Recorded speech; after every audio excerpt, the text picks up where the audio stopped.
Bahawalpur university کا جو معاملہ بچیوں کی جو نازیبا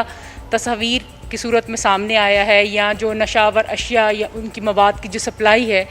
وہ معاملہ جو سامنے آیا ہے، تو اس میں جو تحقیقات ہوئی ہیں اس میں جو پتہ چل رہا ہے کہ اس میں نہ صرف ان کو ہراساں کرنے کے لیے یا ان کو پروموٹ کرنے کے لیے اگلی کلاسز کے اندر ٹیچرز انوالو تھے، بلکہ ان کے ساتھ نہ صرف طلبہ بلکہ طالبات کا بھی کچھ ایک گروپ جو تھا وہ ان کو ہراس کر کے اور ان کو پروموٹ کرنے کا لالچ دے کے یہ سب کام کرتے رہے ہیں۔ تو سر یہ ایک انتہائی جو الارمنگ سچویشن ہے، ہم اپنے بچوں کو کن اداروں میں بھیجیں یا نہ بھیجیں، تو یہ ہمارے مستقبل کے اوپر ایک ضرب ہے اگر ہم نے اس پہ ایکشن نہ لیا۔ تو میں آپ سے ریکویسٹ کروں گی کہ اس کو کسی متعلقہ فورم یا متعلقہ کمیٹی کے حوالے کر کے ایک مخصوص ٹائم دیجئے 2 یا 3 دن کا، اور اس میں انکوائری کر کے اس کی رپورٹ منگوائی جائے اور اس ہاؤس کے سامنے رکھی جائے، اور اس کے لیے کچھ سزائیں بھی تجویز ہوں تاکہ آئندہ جو ہیں اس طرح کے جو ہماری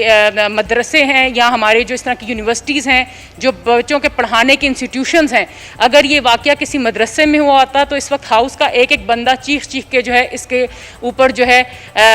توجہ دلا رہا ہوتا، اور پورا میڈیا بھی یہی کام کر رہا ہوتا۔ لیکن یہ اب ایک یونیورسٹی کا معاملہ ہے اور انتہائی خطرناک معاملہ ہے، لیکن اس ہاؤس میں حیران ہوں کہ کوئی اس کے اوپر کسی نے توجہ نہیں دلائی۔ تو محترم، اس کے اوپر میں چاہتی ہوں کہ آپ ایکشن لیجئے اور رپورٹ منگوائیے۔ بہت شکریہ جی۔